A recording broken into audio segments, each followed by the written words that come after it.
এখন আমি আরেকটি হাদিস বলেছি যে আউফ ইবনে মালিক রাদিয়াল্লাহু তাআলা আনহু উনি বলেছেন যে আমি দেখলাম নবী সাল্লাল্লাহু আলাইহি ওয়াসাল্লাম জানাজার নামাজের পরে উনি দোয়া করতেন। এখন এই হাদিসটার মান হচ্ছে সহিহ। এই হাদিসটার মান কি? সহিহ। এবং এই হাদিসটা এসেছে মুসলিম শরীফের মধ্যে। কি শরীফের মধ্যে? মুসলিম শরীফের মধ্যে। বলে মুসলিম শরীফ কে লিখেছে?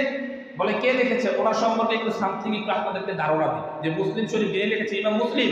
উনি কেমন ধরনের ব্যক্তি ছিলেন, কেমন ধরনের উনি আলেম ছিলেন, কেমন নবীর আশিক ছিলেন যে ওনার দরবারে অনেক লোক আসতো। ওনার দরবারে অনেক লোক আসতো এরকম মাসলা নিয়ে, এরকম সমস্যা নিয়ে, তারপরে এরকম হাদিস নিয়ে যে আমাকে একটা হাদিস বের করে দিন, আমাকে কি দিন একটা হাদিস বের করে দিন। এখন ওনার দরবারে এই প্রায় এক বল খেজুর আসছে। কয় বল? এক বল। তো এক বল খেজুর উনি ওনার এই ডান পাশে রাখছে। রাখার পরে উনি যে কোনো লোক আসে তাকে যখন জিজ্ঞাসা যে আমাকে হাদিসটা বের করে দেন, তখন ইমাম মুসলিম এটাকে হাদিসটা খুঁজে খুঁজে বের করে দিতে, হ্যাঁ এটা আপনার হাদিস, এটা আপনি নিয়ে যান, এই হাদিসটা সহিহ। এই হাদিসটা কি? সহিহ। এরকম উনি এইভাবে দিতে আসেন আর খেজুর খাইতে আসেন। এরকম ভাবে দিতে আসে আর খেজুর কি খাইতে আসে।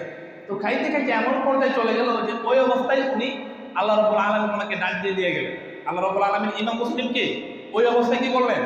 ডাক দিয়ে নিয়ে গেলেন। একটু চিন্তা করেন যে নবী সাল্লাল্লাহু আলাইহি সাল্লামের হাদিস উনি যে মানুষদেরকে বের করে দিচ্ছেন, যার যেভাবে প্রয়োজন তাকে সেইভাবে বের করে দিচ্ছেন, এবং উনি খেজুর খাইতে এক বল খেজুর উনি হাদিসের মধ্যে এমনভাবে নিমজ্জিত হয়ে গিয়েছিলেন যে উনি কি পরিমাণ খেজুর খেয়ে ফেলেছে ওনার কোনো আন্দাজা নাই, কোনো আন্দাজ নাই। এত পরিমাণ খেজুর খেয়ে ফেলেছে যে পেট ভরতে গলা পর্যন্ত বলে দিচ্ছে।